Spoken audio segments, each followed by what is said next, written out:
why do I like to do intergenerational work? First of all, you're asking a grandmother. And there is nothing that lights me up more than being with my grandchildren, the oldest of whom is 5 years old.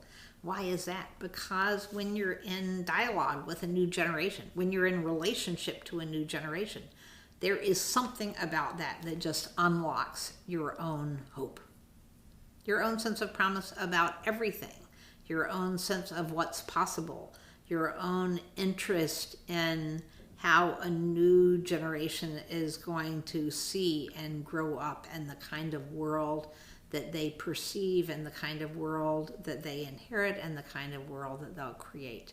So I think there's something about that intergenerational dynamic which is very fundamental to how the human creative process moves forward, that elders need, at the point that they're nearing the dying process, they need to be able to reflect on and distill what it is that they've learned about life, and having another generation come up who might possibly be interested in what they have to say is an impetus for doing some of that.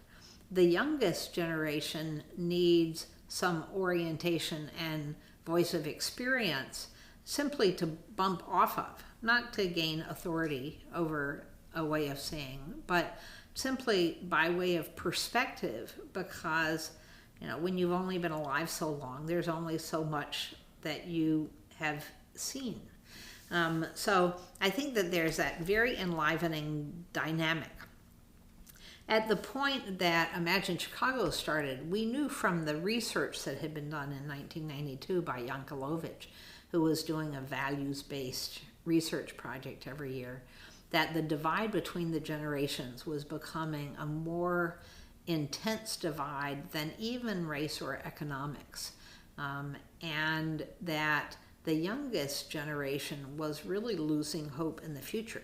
I mean, Americans across the board were losing confidence in the future, but the youngest generation was losing hope in the future. And there was evidence of that many young people were dying prematurely, either by their own hand, drinking or drugs or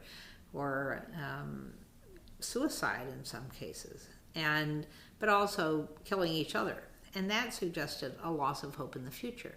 Well, nothing enlivens hope in the future than feeling like you have a place within it. And to find you have a place within it, you have to see yourself within that community as someone who has a contribution to make.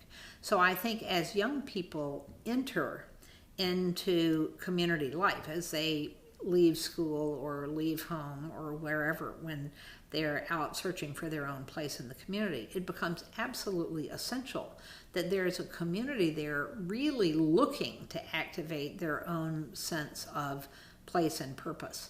So that's why it matters to the young people involved. But I think to the older people involved, that it also really breaks us open to be able to explore things where you have people who just do see differently.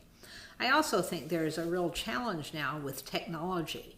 We've created technology that we have not yet figured out exactly how to use or in what service. And the question of how we use technology to do adaptive work that accelerates the movement in the direction of the values we want, instead of holding us captive to values we don't because of its own power, even its own addictive power, is a big set of questions. And again, it's hard for me to imagine that set of fundamental questions around technology are going to be addressed except in conversation across the generations. And it's a conversation both about values and about purposes, as well as about what we've created and how it moves us into the future.